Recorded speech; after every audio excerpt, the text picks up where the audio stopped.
North east belt మీద ఆ దృష్టి చేశారు. ఉమ్, ఇప్పుడు నాగా హిస్టరీ తీస్తే అర్జునుడి భార్య నాగా, ఉమ్, అక్కడ నుండి హిస్టరీ ఉంది. ఉమ్, మనము ఆ బెల్ట్ లో చూస్తే భీముని తల్లి హిడింబి ఆ ప్రాంతం నుండి వచ్చిన. ఉమ్. మన వేదాల కాలం నుండి, అంటే మన పురాణాల కాలం నుండి నార్త్ ఈస్ట్ అనేది మనలో ఉంది.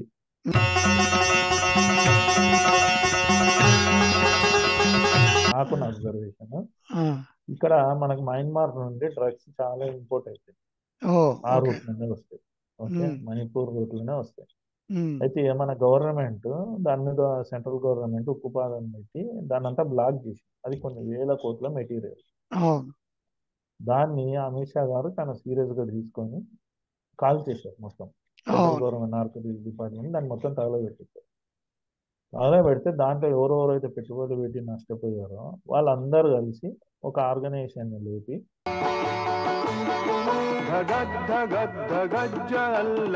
లక్షల మంది ఉన్నారు హైదరాబాద్ సిటీలో. ఇది రోహింగ్యా అఫీషియల్ గా చెప్తుంది. రోహింగ్యాస్ అఫీషియల్ గా చెప్తుంది. మొన్న ఒక రోహింగ్యాస్ ఇన్సిడెంట్ అయింది. మా ఫ్రెండ్ హాస్పిటల్లో వెళ్ళాడు. ఆ, వెళ్తే ఒక అతను మొఖాలు చూస్తే తెలిసిపోతాయి, ఆ బెంగాలీ సైడ్ అవును. మొఖాలు. అతను అబ్జర్వ్ చేసి బెంగాలా అని అడిగాడు. ఆ, వాడు బెంగాలే రోహింగ్యా అని. అయితే ఏం దిక్తావు అన్నాడు. వారికి. హైదరాబాద్ లో జరిగింది చెప్తుంది. ఆ, వాళ్ళు ఆ రకంగా స్ప్రెడ్ అయ్యారు, మనము అబ్జర్వ్ చేయలేమని. వాళ్ళ రీచింగ్ టైం ఎప్పుడు ఉంటుంది? నైట్ అవర్స్ వాడు వస్తుంటాడు. కాలనీస్ అన్ని మనం అందరం ఇళ్ళలో వాడుకొని టీవీలు చూస్తుంటాం. వాడు మంచిగా వచ్చి ఏ మసీదులోనో లేదంటే ఒక ఇంట్లో 10 మంది 20 మంది.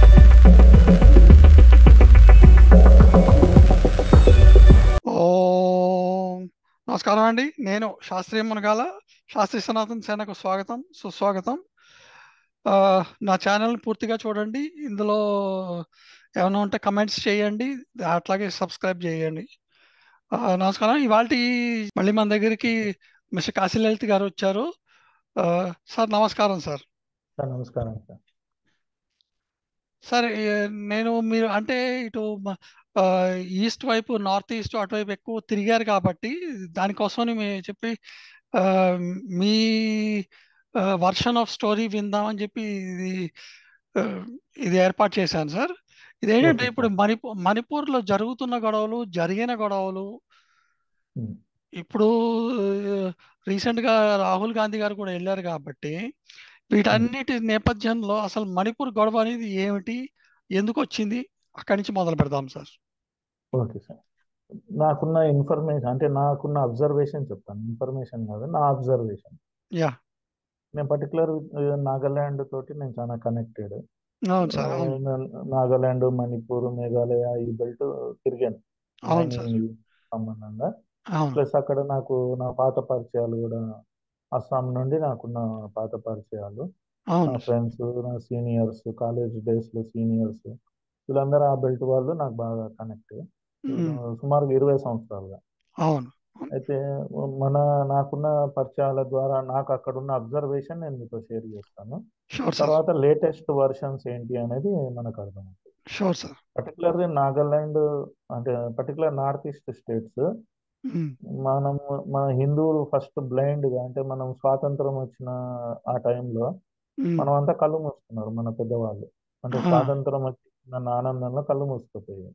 ఆ, ఏం జరుగుతుంది మనకు, నెక్స్ట్ మన మీద ఎలాంటి కుట్రలు జరుగుతున్నాయి అనే దాని మీద దృష్టి లేకుండా పోయింది ఆ టైంలో. ఉమ్, మన వాళ్ళందరూ మనం ఇదే బాపూజీ అనే పాటలు, చాచానెవరు అనే పాటలు పాడుకుంటూ భజన చేసుకుంటూ ఉన్నాం ఆ టైంలో.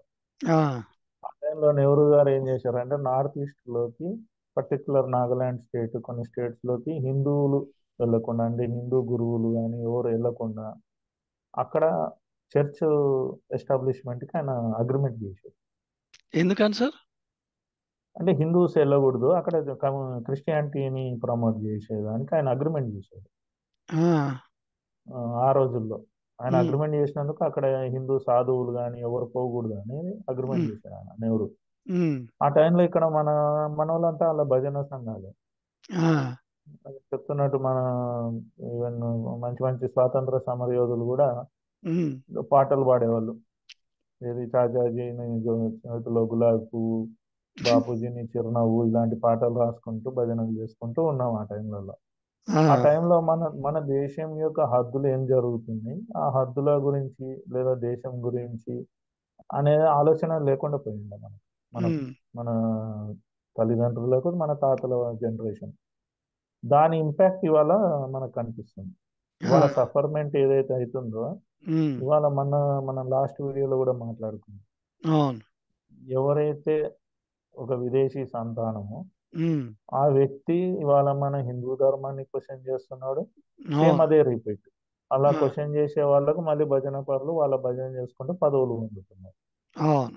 అంతేగాని నేను హిందువే, ఈ దేశం నాది, మన పూర్వీకుల నుండి మన లెక్కేస్తే మనము కొన్ని వేల వేల సంవత్సరాల నుండి ఇది మన భూమి. ఓకే. అవును. మన అవును. భూమిని కబ్జా చేయడానికి వచ్చిన రెండు ఎడారి మతాలు. అవును. ఓకే. ఇవాళ మన మీద ఎట్లాంటి ప్రాపగండా అంటే పర్టికులర్ ఒక కమ్యూనిటీని జెనోసైడ్ చేసేది. ఇప్పుడు నాకు తెలిసి ఇప్పుడు బ్రాహ్మిన్ కమ్యూనిటీని జెనోసైడ్ చేసే కుట్రనే జరుగుతూ ఉంది. ఉమ్, ఎందుకంటే వన్స్ అది డిస్ట్రాయ్ అయిపోతే హిందూ టెంపుల్ వ్యవస్థ అనేది బ్రేక్ అవుతుంది. Temple exactly. వ్యవస్థ అనేది బ్రేక్ అయిపోయింది అంటే న్యాచురల్లీ వీళ్ళు మన వాళ్ళకు దిశానిర్దేశం లేకుండా ఐదర్ ఇటో అటో ఆ, టోపీ బ్యాచ్కో లేకుంటే చర్చ్ బ్యాచ్కో వెళ్ళిపోతారు అనేది ఒక కాన్సెప్ట్. టోపీ బ్యాచ్, దాంట్లో గౌన్ బ్యాచ్. మనమే విక్టిమైజ్డ్. దాంట్లో మనమే విక్టిమైజ్డ్.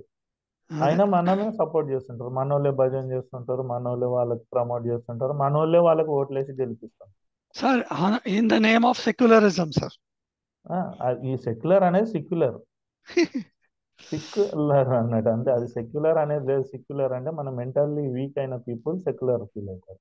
ఉమ్, ఆ రకంగా జరిగింది. ఈ పర్టికులర్ ఈ నార్త్ ఈస్ట్ బెల్ట్ మీద ఆ దృష్టి చేశారు. ఉమ్, ఇప్పుడు నాగా హిస్టరీ తీస్తే అర్జునుడి భార్య నాగా, ఉమ్, అక్కడి నుండి హిస్టరీ ఉంది.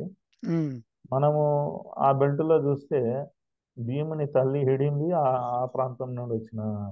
ఉమ్, మన వేదాల కాలం నుండి అంటే మన పురాణాల కాలం నుండి నార్త్ ఈస్ట్ అనేది మనలో ఉంది. ఉమ్, అవును. మీరు చూస్తే హుయాత్సాంగ్ అనే చైనా యాత్రికుడు అవును. భారతదేశానికి వచ్చినప్పుడు ఆయన వచ్చింది మణిపూర్ రూట్లోనే. అవును. ఓకే. ఆయన వచ్చినప్పుడు ఆయన రాసిన పుస్తకంలో ఏముందంటే ఉమ్, ఒక పశువుల కాపరి దగ్గర ఉన్నంత ఉమ్, వేద జ్ఞానం. ఉమ్, అప్పుడు ఆయనతో మాట్లాడిన వాళ్ళు సంస్కృతం మాట్లాడారు, మణిపురి కాదు. ఓ, ఓకే. ఓకే. సంస్కృతం ఆయన రాసింది వేదసాంగ్ బుక్ లోనే ఉంది. ఓ, ఆయన వచ్చి భారతదేశం మొత్తం తిరిగినప్పుడు భారతదేశంలో ప్రతి ఒక్కడు మాట్లాడేది సంస్కృతమే. పశువులు కాసేవాడి దగ్గర నుండి ప్రతి ఒక్కడు ఫిలాసఫరే. ఆ, అదేదో మనం అనుకున్నంత నాలెడ్జ్ ఓన్లీ ఫర్ బ్రాహ్మణ్ అనేది లేదు. అవును. మన వేరు వేరు భాషలు ఉన్నాయని లేదు. అప్పుడు భారతదేశం మొత్తం సంస్కృతమే. ఉమ్, వచ్చినప్పుడు ఇవాళ భారతదేశంలో అధికార భాష సంస్కృతం చేసే పరిస్థితి లేదు. అవును. మనం ఎంత దాకా దిగజారమనడానికి అదొకటే. ఇవాళ సంస్కృతమే mother tongue for all the languages అనేది పోయింది. ఒక పక్కన అవును. తమిళనాడు వాళ్ళు ఏమంటారంటే మా తమిళే ప్రపంచంలో మొదటి భాష అని వాళ్ళు ప్రాపగండా చేసుకుంటున్నా మనము దాన్ని క్వశ్చన్ చేసే పరిస్థితిలో లేము. అక్కడ నుండి ఎగ్జాక్ట్లీ. తీసుకుంటే మన యొక్క చైతన్యం అనేది సేవ చచ్చిపోయిన పరిస్థితి. అవును. సగటు హిందువే కాదు మన భారతీయులు. అవును. ఇవాళ విదేశీ మతాల ఏజెంట్లు అయిపోయి మన అవును. పార్లమెంట్ లో డైరెక్ట్ జై పాలస్తీనా అన్నా మన దగ్గర ఇంకా యాక్షన్ కూడా తీసుకోవట్లేదు. అవును. అవును. అంటే మనం ఎవరినైతే నమ్మి వీళ్ళేదో హిందూ ధర్మాన్ని రక్షిస్తారనుకున్న నాయకులు కూడా సైలెంట్ ఉన్నారు. మనం అర్థం చేసుకోవాలి ఏంటంటే మనకంటే ఎవరు లేరు. సార్, ఇప్పుడు మీరు నమ్ముకున్న మనం అనుకున్న నాయకులు కూడా మనకు తగ్గట్టు లేరు, మనం ఎక్స్పెక్ట్ చేస్తున్నట్టు లేరు. మనకి ఎట్లా అంటే మనకు మనమే అంటే సెల్ఫ్ రియలైజేషన్ క్రియేట్ చేసుకొని మనల్ని మనం ఫస్ట్ మనం ఏంటి, ఈ దేశం ఏంటి, ఒకవేళ ఈ దేశం మనకు చేజారిపోతే మన మీద కుట్ర జరిగితే మనం పారిపోవడానికి ఇంకే దేశం ఉంది. ఇప్పుడు ఇండియాని తీస్తే పైకి పోతే హిమాలయాస్ ఎక్కే పరిస్థితి లేదు, ఇటు పక్కకు పోతే బంగ్లాదేశ్ అటు పారిపోయే పరిస్థితి లేదు, ఇటు పక్కకు పోతే పాకిస్తాన్ అటు పారిపోయే పరిస్థితి లేదు, ఇంకా సముద్రమే మిగిలింది. దూకాలి అందులోకి. అంతే, అందరూ కలిసి కట్టకట్టుకొని దూకాలి అంతే. ఆ స్థితి వచ్చే పరిస్థితి ఇప్పుడు. అట్లాంటి రోజు వస్తుందా అంటే మనల్ని నవ్వుకుంటుంటారు, అలాంటి రోజు ఎందుకు వస్తుందని. మొన్న సిరియా యుద్ధమైనప్పుడు అందరూ ఎలా పోయారు, అవును. నీళ్ళల్లో పడే కదా కొట్టుకపోయారు. ఒక ఇప్పుడు ఒక బోట్లో 600 మంది కూర్చొని బోట్లు మునిగి చిన్నపిల్లలు చనిపోయినవి మనం చూసాం ఆ, కల్లారా.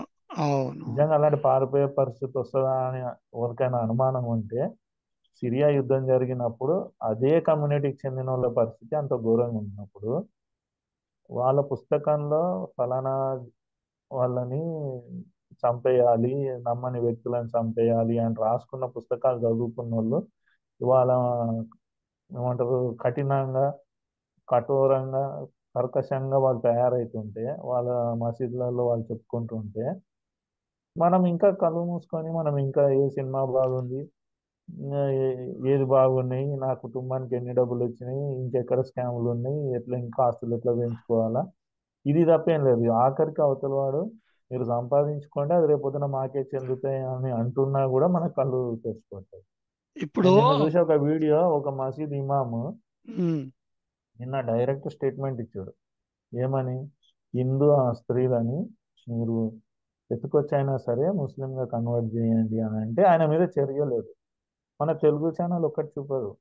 మన తెలుగు అవును ఛానల్లో ఎలక్షన్ల బిఫోర్ చంద్రబాబు జగన్ పవన్ కళ్యాణ్ టాపికే, ఇప్పుడు ఎలక్షన్లు అయిపోయినాక కూడా చంద్రబాబు పవన్ కళ్యాణ్ జగన్ ఈ టాపిక్. మనకు అప్పుడైనా అదే ఛానల్, ఇప్పుడైనా అదే ఛానళ్ళు, ఈ టాపిక్స్ తప్ప దేశంలో ఏం జరుగుతుంది, కనీసం బార్డర్లో సైనికుడు చనిపోయాడు అనేది కూడా ఒక స్క్రోలింగ్ వస్తుంది కానీ దాని మీద ఒక టాపిక్, దేశ సేవ గురించి చనిపోయినారు, కొత్తగా పెళ్ళైన వ్యక్తి పెళ్ళైన 10వ రోజు చనిపోయాడు అయినా కానీ చూపించరు. ఇంత నీచమైన ఛానల్ తయారైనాయి అంటే మనల్ని ఎడ్యుకేట్ కానివ్వట్లేదు వాళ్ళు. ఇప్పుడు వాళ్ళ స్వార్థం మీద మనల్ని ఎడ్యుకేట్ కానివ్వట్లేదు. ఇప్పుడు అవును అంత ఇంత ఎడ్యుకేటివ్ స్వావలంబన అంటే హిందూ యొక్క ఆత్మవిశ్వాసం వస్తుందంటే మన కొన్ని ఛానల్, యూట్యూబ్ ఛానల్ ప్రైవేట్గా పెట్టుకునే వ్యక్తులు, హిందూ ధర్మం గురించి కష్టపడుతున్న వ్యక్తులు, హిందుత్వంలో ఉన్న గొప్పదనము, హిందూ ధర్మంలో ఉన్న గొప్పదనం చెప్పుకునే వెంకటాచార్య గారు మీలాంటి వాళ్ళు దీనివల్లే కొద్దిగా ఎడ్యుకేట్ అవుతుంది. అవును కానీ ఈ దీన్ని వచ్చిన వాళ్ళు ఎవరు వస్తున్నారు మీరు ఒకటి అర్థం చేసుకోవాలి. భక్తి ఉన్నవాడు, హిందూ ధర్మం మీద నాలెడ్జ్ కావాలనుకున్న వాళ్ళే వస్తున్నారు. అవును వాళ్ళందరూ చూసి నాది గొప్పదనం అని అనుకుంటున్నారు కానీ పోరాడే శక్తిలాగా తయారు కావట్లేదు.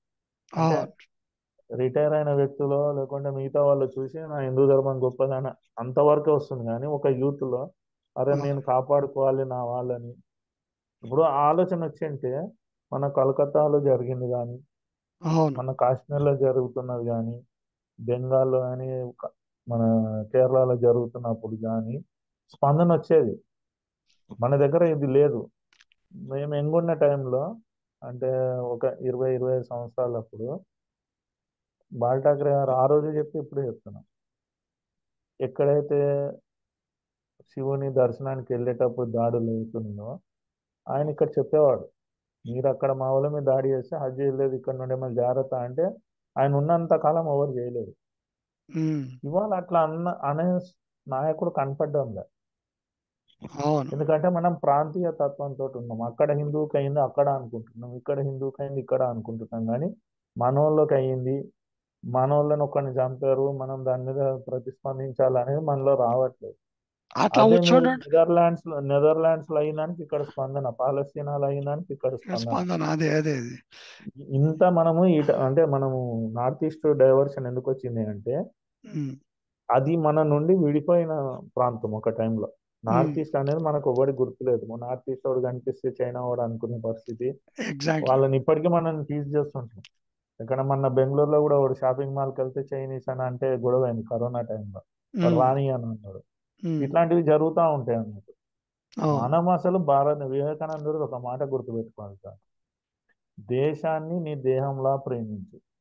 అవును అంటే నీ దేహంలో ఉన్న శిరస్సు మీద ఎంట్రుకని, నీ కాలుకున్న గోరుని, ఇవన్నిటిని నువ్వు ఎంతగా ప్రేమిస్తావో, అంటే దానికి దెబ్బ తగిలితే ఎట్లా ఫీల్ అవుతావో, అవును కాలికి దెబ్బ తగిలితే ఎట్లా ఫీల్ అవుతావో, ఈ దేశంలో ఏ ప్రాంతంలో ఏది జరిగినా నువ్వు దానికి ప్రతిస్పందించేటట్టుగా దేశాన్ని దేహంలా భావించాను వివేకానందుడు అన్నది కనుక ప్రతి ఒక్కడు పాటిస్తే అప్పుడు ఈ దేశంలో మనం అందరం గట్టిగా ఉండగలుగుతాం. లేదంటే ఇప్పుడు ఆక్యుపేషన్ మనం చూసాను, నేను త్రిపుర నుండి 2 లక్షలు అంట, త్రిపుర నుండి రోహింగ్యాలను తీసుకొని వస్తారు. ఆ, 5 lakhs ఇస్తే వాళ్ళకి ఇక్కడ ఎక్కడెక్కడ షెల్టర్ చేయాలో చేస్తారు, వాళ్ళకి ఆధార్ కార్డులు ఇస్తారు, రెసిడెన్స్లు ఇస్తారు. ఎన్నడు మన దేవభూమి అయిన ఉత్తరాంచల్ ఏరియాలో, ఋషికేశ్, బద్రీనాథ్ ఏరియాలలో వాళ్ళు చేరి మొన్న బక్రీద్ నాడు వాడు ఆవు తలకాయని కోసి అక్కడ మన గుడి ముందర పడేసి అంత ధైర్యం వచ్చేసింది వాడు. బా బా బా బా. ఇప్పుడు నా నెక్స్ట్ ఇప్పుడు క్వశ్చన్ ఇంకా అదే అన్నమాట అండి. సో ఇప్పుడు మనము ఇంత స్థితికి వెళ్తున్నా మనలో స్పందన రావట్లేదు. ఎవరిని ఎలా జాగృతం చేయాలో నేను అదే చెప్తున్నా. మళ్ళీ వివేకానందుడు పుట్టిన, మళ్ళీ శివాజీ పుట్టిన, లేదా వాళ్ళు మళ్ళీ తిరిగి వచ్చి ఒకసారి మన జాతిని చూస్తే ఇంకా వీళ్ళని ఎవడరా లేపేదని బాధపడతారు వాళ్ళు. ఎందుకంటే వాళ్ళు అంత త్యాగాలు చేశారు. వివేకానందుడు త్యాగం బాధపడతారో చిన్నది మనం వీళ్ళ కాదు. కోసం, మనం వీళ్ళ కోసం మనం తిట్టుకుంటారు ఇది తిట్టుకుంటారు. తిట్టుకుంటారు. ఇది ఈ దరిద్రమైన వాళ్ళ గురించా మేము త్యాగాలు చేసింది. శివాజీ కొడుకుది సంభాజీ మహారాజ్, ఛత్రపతి సంభాజీ మహారాజ్ త్యాగం ముందు ఎవడైనా ఉన్నాడా? అవును ఆయనను 18 రోజులు హింస చేసి చంపాడు అవును ఔరంగజేబు. అవును. ఒకరోజు కళ్ళు పీకడము, ఒకరోజు ఒక వేలు నరకడము, ఒకరోజు ఒక వేలు నరకడము, దాని మీద ఉప్పు కారం వేయడము. ధర్మం మారు అని చెప్పి, అదేలేండి అదే. ధర్మం మారు అని చెప్పి ఆయన ధర్మవీరు, ఆయన ధర్మవీరు అంటారు. ఆయన అవును ధర్మం గురించి ఆయన సరెండర్ కాలేదు. ఆయన అవును ఏమన్నాడంటే నీలాంటోడు నా జాతిలో రావాలి, నీలాంటోడికి నా కూతురు నుంచి ఒక పిల్లని కంటా నేనని అన్నాడు. అట్లాంటి రక్తం మీది అని. అవును. అలాంటి ఆయనది మన చరిత్రలో మన వరకు ఎవరికి తెలియదు. మీరు పర్టికులర్గా మన తెలంగాణ, తెలుగు రాష్ట్రాల్లో, తెలంగాణ ఆంధ్ర రాష్ట్రాల్లో, తెలుగు రాష్ట్రాల్లో ఒక యూత్ని పిలిచి సంభాజీ చరిత్ర చెప్పండి చెప్పే పరిస్థితి లేదు. సంభాజీ ముందు ఆయన ఎవరో ఉంటారు అసలు.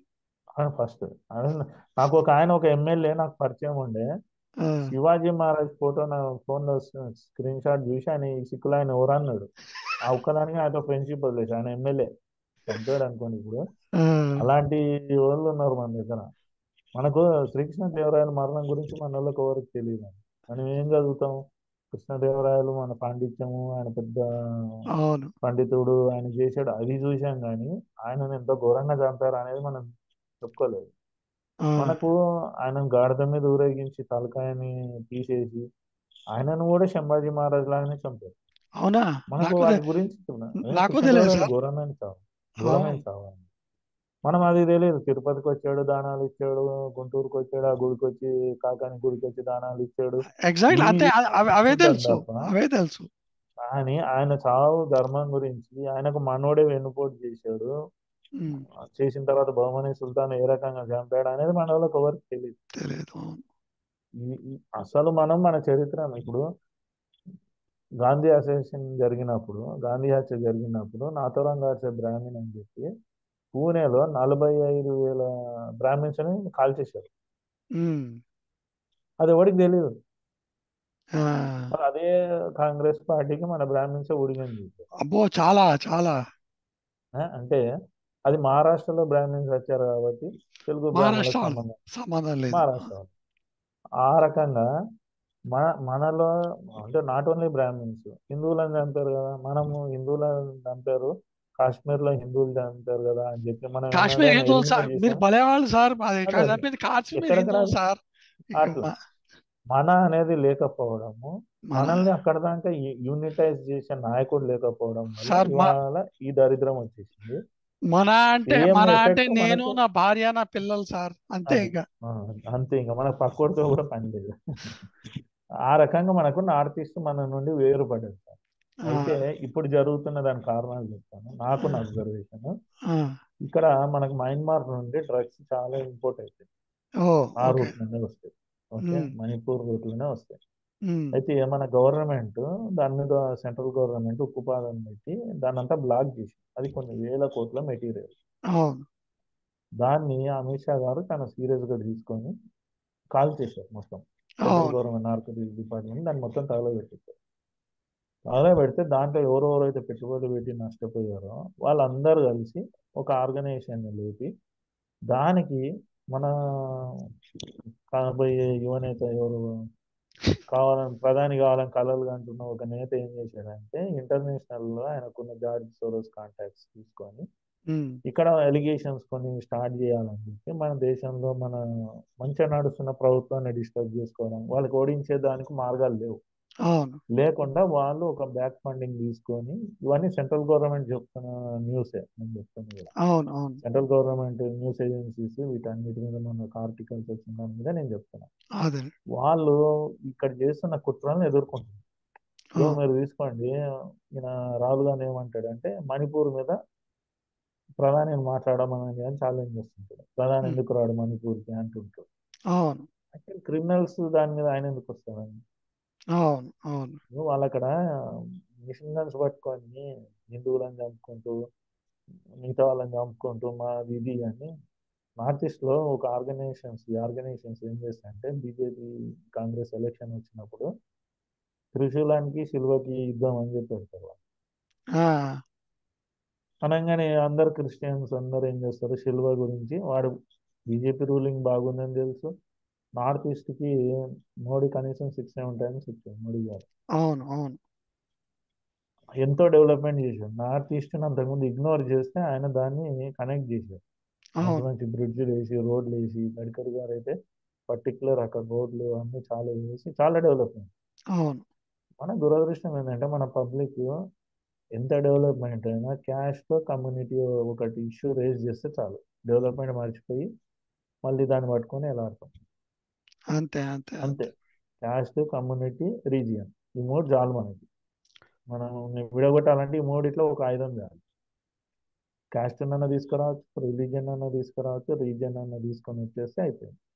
నార్త్ ఈస్ట్లో వాళ్ళు ప్రతిసారి ఎలక్షన్ అప్పుడు త్రిశూలానికి సిలువకు యుద్ధం అనేసి ఒకటి స్టార్ట్ చేస్తారు. ఉమ్, మీరు తీసుకోండి కాంగ్రెస్ మొన్న ఎలక్షన్ల ముందర ఏమని స్టార్ట్ చేసింది, దేశంలో యూనిటీ లేదు మేము దేశం మొత్తం యూనిటీ చేస్తామని చెప్పి ఆయన యాత్ర చేయడం కానీ, అవును హిందూ ముస్లిం మధ్య ఎప్పుడు బీజేపీ చేస్తుంది అని చెప్పి ప్రాపగండా డివైడ్ చేయడం కానీ, అవును ఈ స్ట్రాటజీ అలవాటు వాళ్ళకి. అది ఎప్పుడు ఇంప్లిమెంట్ చేస్తా ఉన్నారు, అది సక్సెస్ అయ్యారు మనం. నిజంగా పబ్లిక్ డెవలప్మెంట్ మీద కనుక చేసింటే వాళ్ళకు 98 సీట్లు వచ్చేవి కావు. కానీ మన ఎగ్జాక్ట్లీ పబ్లిక్ ఏం చేశాడు, ఎంత చేసినా మనకు తృప్తి ఉండదు. నిజమైన బుద్ధులు కదా, బానిస బుద్ధులు అవి ఎప్పుడు లేవు. అవును ఆ ప్రకారంగా జరిగింది. ఇప్పుడు వీళ్ళని మనం ఎట్లా చైతన్యం చేయగలుగుతాం, చేయలేం. చేసేంత వాళ్ళలో చేయలేదు, పరిస్థితి అట్లా అయిపోయింది. సరే సేమ్ ఇప్పుడు ఇప్పుడు నార్త్ ఈస్ట్ బెల్ట్, యా, ఇప్పుడు నేను అదే పాయింట్కి వస్తున్నాను. నార్త్ ఈస్ట్ బెల్ట్ లో ఈ రకంగా డీవియేషన్ అనేది అది కంటిన్యూ జరుగుతూ ఉంది. క్లబ్ చేసే పరిస్థితి ఉమ్, వాళ్ళు లీడ్ చేసే వాళ్ళు వస్తలేరు. మన సెంట్రల్ గవర్నమెంట్ నుండి ఇన్ఛార్జ్ ఎవరైతే ఉన్నారో ఉమ్, ఆయన అక్కడ వెళ్తే పబ్లిక్ అని కలవలేదు. ఆ, ఆయన డైరెక్ట్ ఎయిర్పోర్ట్ లో దిగాడు, డైరెక్ట్ ఆఫీస్కి వెళ్ళాడు, అక్కడ మాట్లాడుకొని రిటర్న్ వెళ్ళిపోయాడు. అది తప్పు కాదు బీజేపీకి సార్, సంబంధించిన ఇన్ఛార్జ్ తప్పు కాదు సార్. ఆయన అసలు పబ్లిక్ దగ్గర వెళ్ళి ఓదార్చి లేదా పబ్లిక్ దగ్గర వెళ్ళి చేసింటే పబ్లిక్ పల్స్ తెలిసేది. చేయలేదు. అవును అవును మీకు మన మీడియా కూడా చూపించలేదు. ఈయన రాహుల్ గాంధీ వెళ్తే అక్కడ పబ్లిక్ రివోల్ట్ అయ్యారు. అవును నువ్వు అవును వచ్చి అవును డివైడ్ చేస్తున్నావు అని తిరగబడ్డారు. అవును అది మన మీడియాలు చూపించవు. ఎందుకంటే మన ఛానల్స్ అన్ని బానిసలే కదా. అవును ఆ, అవును ఈ పార్టీకి వీళ్ళే సిక్యులర్లు కదా, ఎక్కువ సిక్యులర్లు. అందుకని వీళ్ళు చూపియరు అలాంటివి. సార్, నాది ఒక క్వశ్చన్ సార్ ఇక్కడ. సార్ 2008లో రాహుల్ గాంధీనే చిదంబరం గారిని ఎస్ఓ అగ్రిమెంట్ అని చెప్పి, ఈ అగ్రిమెంట్ కోసం అని అగ్రిమెంట్ సైన్ చేయడానికి అని చెప్పి ఎవరితోటి, జోమీ రెవల్యూషనరీ ఆర్మీ, జెడ్ఆర్ఏ అంటారు కదా, సో వాళ్ళ చేత సైన్ చేయడానికని చిదంబరం గారిని పంపించారట. నిజమేనా? ఇది చేయటం వల్ల ఇవాళ ప్రాబ్లమ్స్ ఏంటి మనం ఫేస్ అవును చేస్తుంది? సార్, అది ఆ హిల్ ఏరియా పీపుల్ ఒక సైడ్, ఉమ్, హిల్ కింద ఉండే వాళ్ళు ఒక సైడ్ సార్ అక్కడ. ఉమ్, ఓకే, వాళ్ళు వీళ్ళు ఒక దగ్గర కలవకుండా ఉండేటందుకు చేసినది అది. వాళ్ళు ఉమ్, కనుక వస్తే వీళ్ళు వాళ్ళని అటాక్ చేయొచ్చు అనే పద్ధతిలో పెట్టుకున్నారు. ఉమ్. దాని ఇవాళ అది వాళ్ళు ఆ వెపన్స్ తీసుకొని దాడులు చేయడానికి కారణం అదే. ఓ, ఇప్పుడు మన నాగాలాండ్లో కూడా నాగా ఆర్మీస్ అని సపరేట్ ఉంటాయి. ఉమ్, వాళ్ళు వాళ్ళ ఏరియాకి మన ఆర్మీని కూడా రానియరు. ఒక టైంలో వాళ్ళు అదే పద్ధతిలో ఇప్పుడు అది తగ్గింది. ఉమ్, ఇప్పుడు అసలు నేను ఎక్కడ సంతోషపడతా అంటే ఇంత ఇష్యూలో కూడా నాగాలాండ్ ఇన్వాల్వ్ కాదు. ఉమ్. వాళ్ళు ఇన్వాల్వ్ అయితే అదో రకమైన ఇన్సర్జెన్సీ. ఓ, ఓకే ఓకే. ఎందుకంటే వాళ్ళు వెపన్స్ అన్ని ఉన్నోళ్ళు, అది క్రిస్టియన్ కమ్యూనిటీ 100% క్రిస్టియన్. అప్పుడు ఇక్కడ ఉన్న హిందువులకు నోసుకో. ఇంకోటి ఇప్పుడు అక్కడ మేతీస్ చాలా మందిని చంపుతున్నారు అని అంటున్నారు కదా. అది మిస్ప్రాపగండా సార్ అది. ఆ, వాళ్ళు వాళ్ళు అక్కడ క్రిస్టియన్ వాళ్ళు ప్రమాణాలు చేశారు. ఈ జాతి మొత్తాన్ని నాశనం చేసేంత వరకు మేము ఆయుధాలు దించమని. ఆ రకంగా జరుగుతుంది మన దగ్గర దాని మీద. అందుకే ఇంతకన్నా కదా మన హిందువుల్ని రక్షించే వాళ్ళు అన్న వాళ్ళు కూడా ఏం చేయట్లేదు. కరెక్టే. యాక్చువల్లీ దాన్ని సార్ కరెక్ట్ చెప్తున్నా, దాని కరెక్ట్ సొల్యూషన్ సార్ ఏదైనా ప్రాబ్లం ఉంది అంటే దానికి సొల్యూషన్ ఉంది. అవును, సొల్యూషన్ లేని ప్రాబ్లం కాదు. అవును, ఒప్పుకుంటా. అయితే చేయాలనే కమిట్మెంట్ ఒకటి ఉండాలి. ఉండాలి, అవును. ఇప్పుడు అక్కడ దానికి పోయి సెటిల్మెంట్ చేసేంత లీడర్ ఎవడు రాలేదు. ఉమ్, అది ఏమైందంటే కలగాపులం జరిగింది. అవును. డ్రగ్స్ ఇష్యూని యాడ్ చేశారు కమ్యూనల్. ఈ ఈ- డ్రగ్స్ ఇష్యూని వెనక్కి వేయడానికి ఈ కమ్యూనల్ వైలెన్స్ రేజ్ చేశారు. ఈ కమ్యూనల్ వైలెన్స్ అడ్వాంటేజ్ తీసుకొని గవర్నమెంట్ని డిఫెండ్ చేయాలని కుట్ర చేశారు. ఈ వైలెన్స్ అడ్డం చూపించి దేశం మొత్తం కమ్యూనల్ డీవియేషన్ తీసుకురావాలని కుట్ర చేశారు. ఇప్పుడు ఇన్ని మీరు కుట్రలలో దాన్ని ఎట్లా సెటిల్మెంట్ ఎక్కడ క్యాచ్ చేస్తాం? ఇప్పుడు మీరు చెప్పిన దాన్ని బట్టి నా ఆలోచన అంటే నాకు అర్థమైంది చెప్తాను. ఏమైనా కరెక్షన్స్ ఉంటే చెప్పండి నాకు. సో మెయిన్ అక్కడ ప్రాబ్లం డ్రగ్ ప్రాబ్లము. సో అదే మెయిన్. డ్రగ్ ప్రాబ్లమ్స్ తోటి చేసి కమ్యూనల్ వైలెన్స్ ఎక్కువ అయింది. ఎక్కువ అయితే ఇప్పుడు ఈ కమ్యూనల్ వైలెన్స్ లో కుకీస్ చనిపోయారు, మేతీస్ చనిపోయారు అనొచ్చా? అవును, ఇప్పుడు మేథీస్ అనే దాంట్లో కానీ కుకీస్ అనే దాంట్లో కూడా ఈ రెండిట్లోనూ క్రిస్టియన్స్ ఉన్నారని అనొచ్చా? ఉన్నారు. యా. సో ఓ క్రిస్టియన్స్ ని హిందువులే చంపుతున్నారు, లేకపోతే క్రిస్టియన్. తప్పు, క్రిస్టియన్స్ ఎక్కువ హిందూస్. ఓ, ఓకే, ఓకే. వాళ్ళకు వెపన్స్ ఉన్నాయి, ఇక్కడ లేవు. ఓ, ఓకే, ఓకే, ఓకే. సో ఇప్పుడు వీటినన్నిటిని తీసుకొని వీటన్నిటి మధ్యలో మళ్ళీ ఈ మయన్మార్ నుంచి ఇల్లీగల్ గా జనాలు దింపుతున్నారు. రోహింగ్యాస్ని. ఎవరు ఈ జోమీ రెవల్యూషనరీ ఆర్మీ దింపుతోందా ఎట్లా? వాళ్ళే. ఓ, ఓకే. వాళ్ళకి అది ఇన్కమ్ అండి. యాక్చువల్ గోల్డ్ స్మగ్లింగ్ అంతా అయ్యేది మయన్మార్. ఉమ్, ఓ. మయన్మార్లో మా పార్ట్నర్కి బులియన్ ఎక్స్చేంజ్ ఉంది. ఆ బెల్ట్లో గోల్డ్ ప్రొడ్యూస్ ఎక్కువ. సో మరి దీనికి సొల్యూషన్ ఏంటి మరి మీ ఉద్దేశం ప్రకారము? సొల్యూషన్ కరెక్ట్ చెప్పాలంటే సార్, ఫస్ట్ పబ్లిక్ని అర్థం చేసుకునే లీడర్ అక్కడ రావాలి. అక్కడనా? అంటే అంటే మనోళ్ళు ఎవరైనా అక్కడ వెళ్ళి అక్కడ వర్క్ చేసేట ఆయన ఉండాలి. ఇప్పుడు ఉమ్, మన ఆయన శేఖర్ జీ అని ఒక ఆయన ఉన్నారు, నార్త్ ఈస్ట్ ఇన్ఛార్జ్ బీజేపీ. ఉమ్, ఆయన అక్కడ ఒక 10 ఏళ్ళు వర్క్ చేసినారు. ఉమ్. కానీ మొన్న ఇన్ఛార్జ్ ఎవరిని వేశారు? సంబిత్ పాత్ర అనే వ్యక్తిని వేశారు. ఆయన ఒరిస్సా అతను. అవును, ఆయన వస్తా. అక్కడేం వర్క్ చేయలేదు. ఓ, ఆయన అక్కడేం వర్క్ చేయలేదు. ఇప్పుడు ఆయన ఏం చేశాడు? మన ఎయిర్పోర్ట్లో దిగాడు, డైరెక్ట్ ఆఫీస్కి వెళ్ళాడు, బీజేపీ ఆఫీస్కి వెళ్ళాడు, గవర్నమెంట్ ఆఫీస్కి వెళ్ళాడు, మాట్లాడేసి వెళ్ళిపోయాడు. దానివల్ల సొల్యూషన్ ఎక్కడ వస్తుంది? గ్రౌండ్ లెవెల్లో వర్క్ చేసిన వాళ్ళు పోతే ఆ గ్రౌండ్ లెవెల్లో నుండి మొత్తం స్టోరీస్ అన్నీ ఎక్కడ ఏం జరిగింది అంటే దాన్ని ఎక్కడెక్కడ రెమెడీస్ క్రియేట్ చేయాలనేది ఒక థాట్ వస్తుంది. అవును, ఎగ్జాక్ట్లీ. ఆయన వాళ్ళ రిపోర్ట్ తీసుకొని గవర్నమెంట్కి ఇస్తే గవర్నమెంట్ ఎక్కడెక్కడ ప్యాచ్ వర్క్ చేయాలనేది చేయగలరు. ఇప్పుడు కంప్లీట్ అక్కడ ఎలాంటి పరిస్థితి అంటే కొండ మీద ఉన్నాడు కిందికి రాడు, కింద ఉన్నాడు కొండ మీదకి పోడు. ఓ, ఈ రెండింటి మధ్యలో దూరే వ్యక్తులు ఉన్నారు. ఉమ్, రోహింగ్యాస్ దూరుతూ అటువంటి స్ప్రెడ్ రావడము, రోజుకి కనీసము ఒక 6,000 నుండి 10,000 మందిని షిఫ్ట్ చేస్తున్నారు. ఉమ్, వాళ్ళని అందరినీ ఇండియాలో ఎక్కడెక్కడైతే ఇప్పుడు ఫర్ ఎగ్జాంపుల్ సార్, మీకు ఒక లొకాలిటీ ఉంది, మన తెలంగాణలో ఒక ఊరు ఉంది.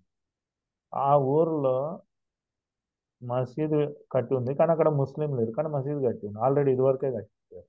ఆ, ఇప్పుడు ఏం చేస్తారు? అట్లాంటి వాళ్ళని తీసుకొచ్చి అక్కడ షెల్టర్ చేస్తారు. ఆ, మన దగ్గర మసీదులలో పోయి రేడ్ చేసి చెక్ చేసేంత పరిస్థితి ఉందా? సమస్య లేదు. మ- మ- లీగల్గా లీగల్గా మన అఫీషియల్గానే మహారాష్ట్ర అంటే ముంబై సిటీలో ఎంతమంది ఉన్నారు అని అడిగితే కనీసం 1,000,000 మంది ఉంటారు.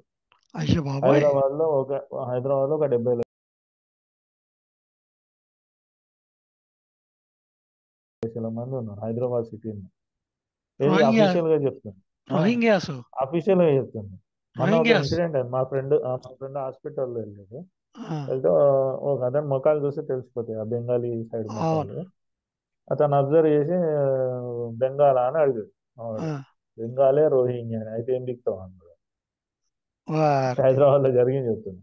ఆ, వాళ్ళు ఆ రకంగా స్ప్రెడ్ అయ్యారు, మనము అబ్జర్వ్ చేయలేమని. వాళ్ళ రీచింగ్ టైం ఎప్పుడు ఉంటుంది, నైట్ అవర్స్ వాడు వస్తుంటాడు. కాలనీస్ అన్ని మనం అందరం ఇళ్ళలో వాడుకొని టీవీలు చూస్తుంటాం. వాడు మంచిగా వచ్చి ఏ మసీదులోనో లేదంటే ఒక ఇంట్లో 10 మంది 20 మంది షెల్టర్ చేస్తారు వాళ్ళు ఫస్ట్. అవును. నెమ్మదిగా ఆడ వెళ్ళిపోయి బయటికి వెళ్ళిపోయి అరటి పండ్ల దుకాణము, పూల దుకాణం పెడతాడు. మనోడే పోయి ఆడ కొంటే వాడిని పోషిస్తాం మనం. ఎగ్జాక్ట్లీ. మనోడే మనం చెప్పినా మనోళ్ళకు అరే పండ్ల దగ్గర ఎందుకు చెప్తున్నావు అంటాడు. మనం చూస్తుంటాం. వాడు మన మహారాష్ట్రలో పూణేలో ఒక పండ్ల అమ్మేటోడు రోహింగ్యా పోసి దాన్ని అంతా పండ్లను అడుగుతున్నాడు, ఆ పండ్లు అమ్ముతున్నాడు. అదొకడు వీడియో తీసాడు, వాడిని పోయి పట్టుకున్నాడు. ఇట్లా ఎంతమందిని చూస్తాం మనము. వాట్సాప్లలో షేర్ అయితేనే ఉంటే వాళ్ళు ఉమ్మి పెడుతున్నది, వాళ్ళు టాయిలెట్ పోసి పెడుతున్నది, దానికి ఇంజక్షన్లు ఇచ్చి పెడుతున్నది, అన్ని అవును. మనం షేర్ చేస్తుంటాం కదా. అయినా మన వాళ్ళు పోయి అక్కడే కొనుక్కుంటూ మా ఇప్పుడు మనవాళ్ళు ఏమన్నా అంటారు అనుకోండి, అట్లాంటివి ఏమి లేవు, నువ్వేమో ఒకటో రెండో స్పొరాడిక్ అంటారు ఇన్సిడెంట్స్ తీసుకొని చెర్రీ పికింగ్ చేస్తున్నావు అంటారు. అని అంటారు. ఇంకా వాడికి అది తినది, ఆ రుచికరమైన తింటున్నాక మనం చెప్పేది వానికి ఎక్కడ ఎక్కువ సార్. ఇప్పుడు రుచి అలవాటైన నాలుకలు అది. మనం ఏం అవును. చెప్పినా ఆ రుచి గురించి అలవాటు అయిపోతుంది. మనం దాన్ని ఏం మార్చలేము. Yeah. ఇప్పుడు ఇవన్నీ మనము చెప్పిన ఇప్పుడు నేనే ఒకరిని పట్టుకున్నాను సార్. వాడు సాధు వేషంలో ఉన్నాడు. ఆ, మళ్ళీ అడిగాడు, అరే నువ్వు ఒక మంత్రం చెప్పురా అని చెప్పి ఆగింది. ఇప్పుడు వాడు దొరికాడు కదా అని చెప్పేసి నేను కొట్టేసా అనుకోండి, కేసు నా మీద. అవును. ఏం చేయలేని పరిస్థితి కదా. ఇప్పుడు లా ఆ, మన ఫేవర్ లేదు, ఆ, ఏది మన ఫేవర్ లేదు, గవర్నమెంట్ మన ఫేవర్ లేదు. ఏ అవును. గవర్నమెంట్ అయినా తీసుకోండి, ఫేవర్ అయితే లేదు. మీరు అవును. మర్చిపోవద్దు, మనము మోడీ గారు రావాలని చెప్పేసి ప్రతి గుళ్ళల్లో హనుమాన్ చాలీసా పారాయణం అన్ని చేసిన ఈ హిందూ జాతి హోప్స్ పెట్టుకున్నాడు మోడీ మీద. అవును. అదే మోడీ వచ్చిన 2 నెలలకు ఏమని అన్నాడు, గో రక్ష దళ అనేది ఏదైనా ఉంటే అది గూండాలే వాళ్ళు, నేను ఒప్పుకోను అని అన్నాడు. ఉమ్, అయిపోయిందా.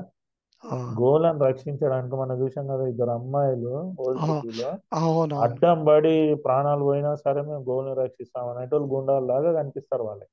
అంటే ఎగ్జాక్ట్లీ. అధికారం ఎగ్జాక్ట్లీ. ఎక్కేంత వరకు ఒక రకం ఉంటారు, అధికారం ఎక్కిన తర్వాత మర్చిపోతారు, సిక్యులర్ అయిపోతారు వాళ్ళు కూడా. పర్టికులర్ ఇప్పుడు ఇప్పుడు ఉన్న వాళ్ళలో యోగి గారు ఒకళ్ళు స్ట్రాంగ్, అవును. మన ఆసాం సీఎం ఒక ఆయన హేమంత్ బిశ్వ శర్మ కొద్దిగా హిందూ ఫేవర్ నడుస్తుంది. ఏది మనకి ఏవైతే థ్రెట్స్ ఉన్నాయో, ఏది వాళ్ళకున్న 10 మందిని కనొచ్చు, మనం ఒకళ్ళనే కనాలనేది కానీ, ఇంకొన్ని వాడు రోడ్డు మీద వచ్చి నమాజ్ చేసినా మనం ఏం అనలేని పరిస్థితిని కానీ కొద్దిగా వాళ్ళు డిపెండ్ చేస్తున్నారు. అవును. మిగతాది అసలు మన గవర్నమెంట్ ఫస్ట్ ఎవరైనా కానీ పిఎంఐ ఏ హిందూ అయినా ఒకటి ఏం తెలుసుకోవాలంటే, ఈ దేశం నాది, మన ఓన్. ఫస్ట్ ఓడ అవునన్నా కాదన్నా ఈ దేశం మొత్తం హిందువులు ఉండే, తర్వాత వాళ్ళు ఇచ్చారు, ఉన్నారు. సార్ వాళ్ళకు మనం మనము మనం ఒకసారి హిందువులం కాదు కాదు సార్ మూడు ఇప్పుడు. సార్లు కాదు సార్, 3 సార్లు వాళ్ళకు మనము మన దేశంలో భాగం ఇచ్చాం. ఆఫ్ఘనిస్తాన్ ఇచ్చేసాం, అవును. పాకిస్తాన్ ఇచ్చేసాం, బంగ్లాదేశ్ ఇచ్చేసాం. అవును. ఇంకా ఇప్పుడు ఓఎస్ ఏమంటాడు, ఏ తెరా బాప్ కా జగ హై కి అంటాడు, మీ అయ్యో సొమ్మ ఇది, మీ అవును. మీ జాగీరా అంటాడు. అవును. మన నుండి ఒక్కడు చెప్పాడు, ఇది మా జాగీరేరా నాయన, నీకు ఆల్రెడీ ముక్కలు ఇచ్చాం, అవసరమైతే అడిగి పో, ఇష్టమైతే ఇటు ఉండు, లేకుంటే పో అనేంత కూడా వాయిస్ లేదు మన దగ్గర. ఇప్పుడు మనది అనేదే మనకు ఆలోచన లేనప్పుడు ఇంకోడు అనుకుంటే ఏమంటాడు. మనది ఎప్పుడు వస్తుంది సార్? మనం unless we come out of this cost equations అప్పుడు అది కానీ ఇంపాసిబుల్ రాదు. సార్. అది మనకు బుర్రలలో పడిపోయింది. మనము మీరు వేదంలో మన చాగంటి గారు, మీరు వేదం దాని మీద టాపిక్స్ వచ్చినప్పుడు ఆ, వేదంలో ఎక్కడ క్యాస్ట్ అనే టాపిక్ లేదనేది అందరం మనంతా గమనించాం. వర్ణం మనంతా వర్ణం కాదు సార్. వర్ణ వ్యవస్థ. మళ్ళీ ఇదే వర్ణ వ్యవస్థ మీద విమర్శించే వాళ్ళు క్యాస్ట్ గురించి మాట్లాడతారు. మాట్లాడతారు. ఎగ్జాక్ట్. ఓకే. ఇప్పుడు మన దగ్గర అది ఎలా వచ్చి అది పోస్ట్ సార్.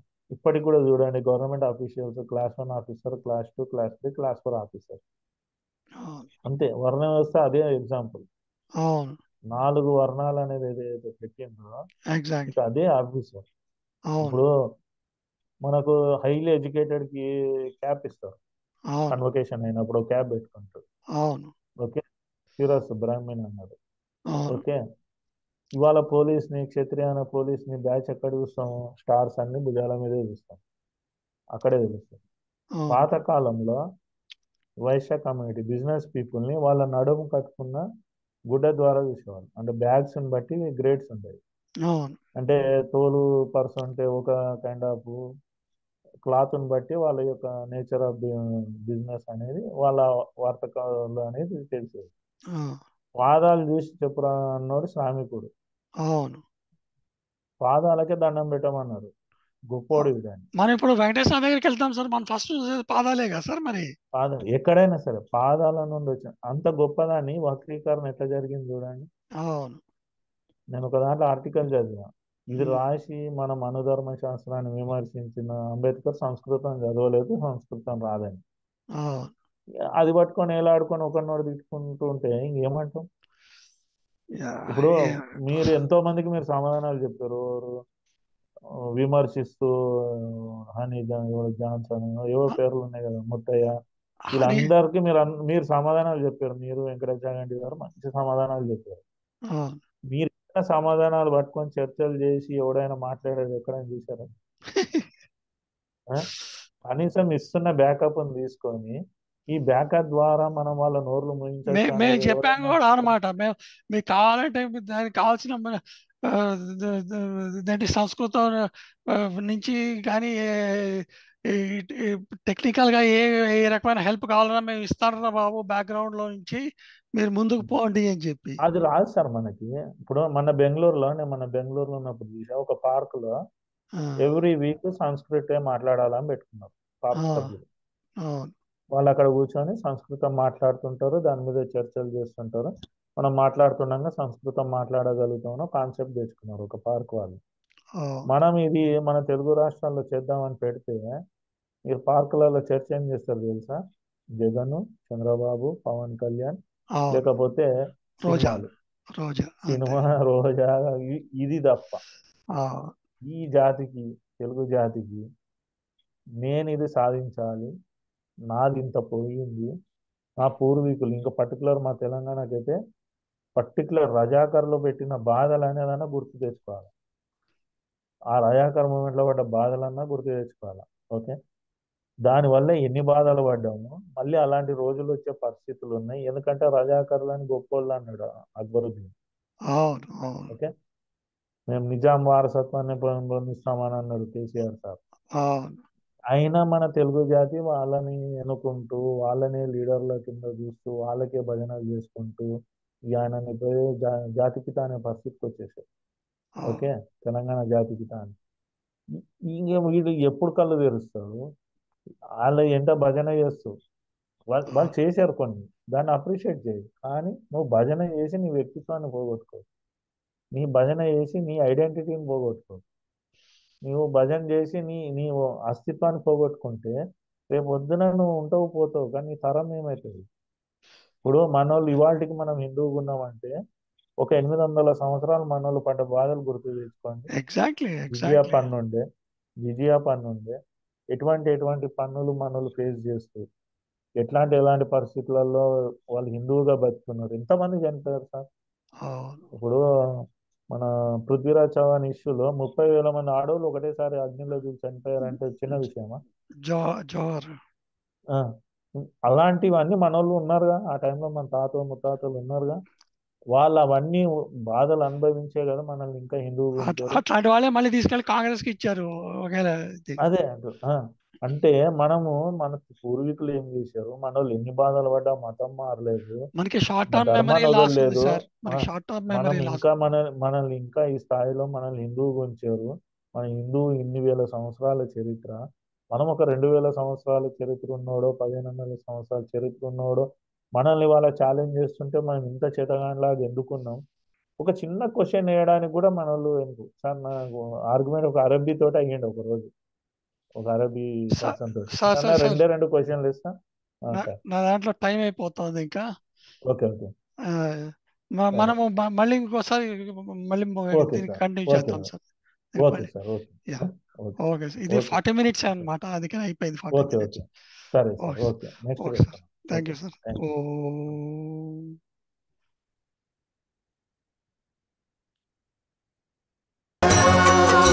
श्री राम जय जय राम, श्री राम जय जय